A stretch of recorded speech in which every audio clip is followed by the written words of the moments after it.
নমস্কার বন্ধুরা, আমার চ্যানেলে সবাইকে স্বাগত। আজ আমি নিয়ে এসেছি একটা পুনকো শাকের চচ্চড়ি। এইরকম পুনকো শাকের চচ্চড়ি বা পুনকো শাক খেতে আমরা সকলেই পছন্দ করি, বিশেষত আমরা বাঙালিরা গরম ভাতে খেতে ভীষণ পছন্দ করি। চলো দেখে নিই আমি কিভাবে বানাচ্ছি। দেখো, আমি এক মুঠো পুনকো শাক নিয়েছি। সেগুলোর ডাঁটিগুলো দেখো আলাদা, প্রথমে আমি একটু যেগুলো মোটা সেগুলো কেটে নিয়েছি। তার সাথে বেগুন, শিম, আলু আর একটা গাজর ছোট লম্বা লম্বা করে সবগুলোই কেটে নিয়েছি। এরপরে দেখো পুনকো শাকের যে শাকটা বা পাতাটা, সেটা আমি আলাদা একটা বাটির মধ্যে নিয়ে নিয়েছি। প্রথমে অবশ্যই ভালো করে কেটে ধুয়ে নিয়েছি খুব ভালো করে, কেন কি শাক জিনিস খুব ভালো করে ধুতেই হয়। এরপরে এদিকে একটা কড়াই চড়িয়ে তার মধ্যে দেখো আমি 2-3 চামচের মতো সর্ষের তেল দিয়েছি। এই রান্নায় কিন্তু একটু তেলটা বেশি রকমই লাগবে। এরপরে আমি 1 চামচের মতো 5 ফোড়ন দিয়ে দিলাম। 2-3টে শুকনো লঙ্কা দিয়ে বেশ ভালো করে ফোড়নটা লঙ্কাটা ভাজা ভাজা করে নেব। তোমরা তো পুনকো শাক নানা রকমভাবে বানিয়ে থাকো, পোস্ত দিয়ে বা আলু বেগুন দিয়ে। একদিন এইভাবে আমার মতো বানিয়ে দেখো, গরম ভাতে খেতে অসম্ভব ভালো লাগে।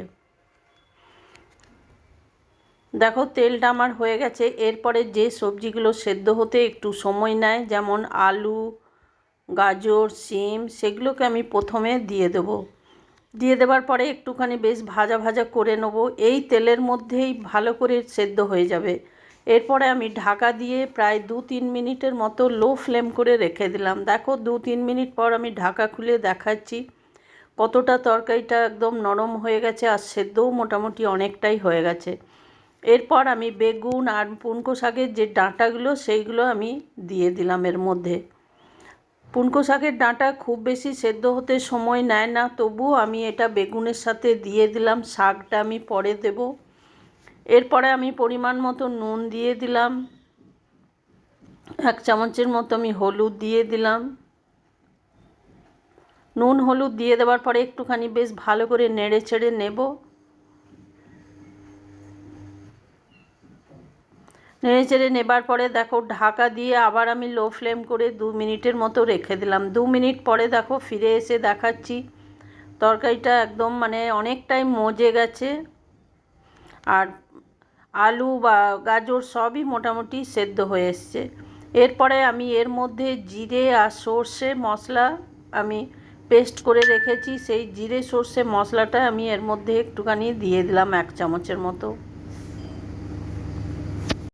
জিরে সর্ষেটা মশলাটা দিয়ে দেওয়ার পরে একটুখানি বেশ ভালো করে আমি এটাকে মাখিয়ে নেব কড়াইয়ের মধ্যেই মশলাটা। এই রান্নাটা আমি সম্পূর্ণ একদম লো টু মিডিয়াম আঁচে করে যাচ্ছি। হাই কিন্তু করলে কিন্তু তরকারিটা একটু পোড়া পোড়া হয়ে যাবে, আর জলটাও খুব সহজে তাড়াতাড়ি শুকিয়ে যাবে। এরপরে দেখো মশলাটা দিয়ে একটুখানি ভালো করে কষিয়ে নেবার পর ওইদিকে যে শাকগুলো আমি কেটে রেখেছি সেই শাকগুলো আমি দিয়ে দিলাম। শাকগুলো দিয়ে দেওয়ার পরে আবার একটুখানি নেড়ে চেড়ে নেব ভালো করে।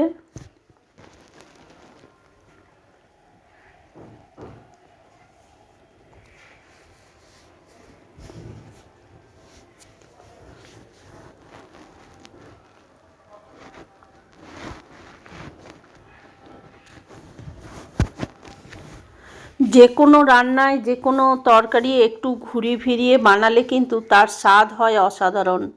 আর এরকম যদি চচ্চড়ি তো আমরা বাঙালিরা প্রত্যেকেই পছন্দ করি। একদিন এরকম পুনকো শাকের চচ্চড়ি করে দেখো, খেতে অসম্ভব টেস্ট লাগবে, বিশেষ করে গরম ভাতে।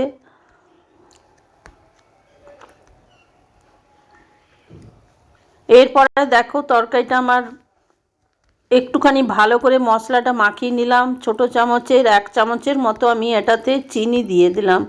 চচ্চড়িতে চিনি অতি অবশ্যই দিতে হবে, তাহলে কিন্তু টেস্টটা ভীষণভাবে ভালো হয়। চিনি দিয়ে দেওয়ার পরে দেখো আরও প্রায় 2 মিনিটের মতো আমি ঢাকা দিয়ে রেখে দিলাম। এইটাতে আমি কোনো রকম জল ব্যবহার করলাম না। শাকের যে জল সেই জলেই কিন্তু পুরো তরকারিটা হয়ে গেল। এরপরে দেখো আমি কয়েকটা বড়ি আর কিছুটা বাদামকে ভেজে রেখেছি, সেটা আমার দেখানো হয়নি। আর বাদামটা আমি গোটাই দিলাম, আর বড়িটাকে আমি একটুখানি ভেঙে ভেঙে দিয়ে দিলাম। আর বাদাম দিলে শাকের মধ্যে বা চচ্চড়ির মধ্যে টেস্ট ভীষণভাবে বেড়ে যায়।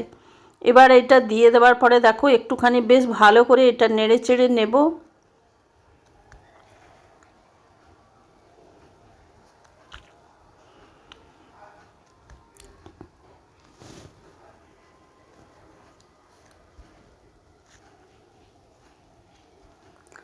আমার রেসিপি যদি তোমাদের ভালো লেগে থাকে তো লাইক শেয়ার ও কমেন্ট অতি অবশ্যই করে দিও। নূতন বন্ধুদের সাবস্ক্রাইব করার অনুরোধ রইল। এরপরে দেখো তরকারিটা আমার প্রায় হয়ে এসেছে। এরপরে আমি 1 চামচের মতো 5 ফোড়ন রোস্ট করে ওর মধ্যে দিয়ে দিলাম। রোস্ট করে নিয়েছি শুকনো কড়াইয়ের মধ্যে, তারপরে গুঁড়ো করে 1 চামচের মতো এটা আমি দিয়ে দিলাম। তার সাথে আমি 1 চামচ কাঁচা সর্ষের তেল দিয়ে দিলাম। এতে কিন্তু যে কোনো চচ্চড়ির টেস্ট খুব বেড়ে যায় আর খেতে একদম দারুণ লাগে। এরকম যদি 5 ফোড়ন দিয়ে তোমরা যে কোনো তরকারিতেও দাও রোস্ট করে, তাও কিন্তু খেতে ভীষণভাবে ভালো লাগে। এরপরে দেখো তরকারিটা বা চচ্চড়িটা আমার হয়ে গেছে। হয়ে যাবার পর আমি ঢাকা দিয়ে বেশ কিছুক্ষণ রেখে দিলাম। রেখে দেবার পরে দেখো এবার আমি উঠিয়ে নিয়ে একটা বাটির মধ্যে সার্ভ করে দেব।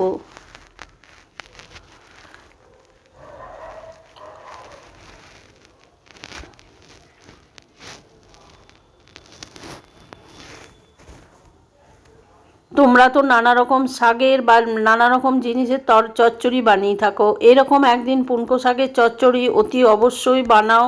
বানিয়ে দেখো, গরম ভাতে খেতে ভীষণ ভালো লাগে।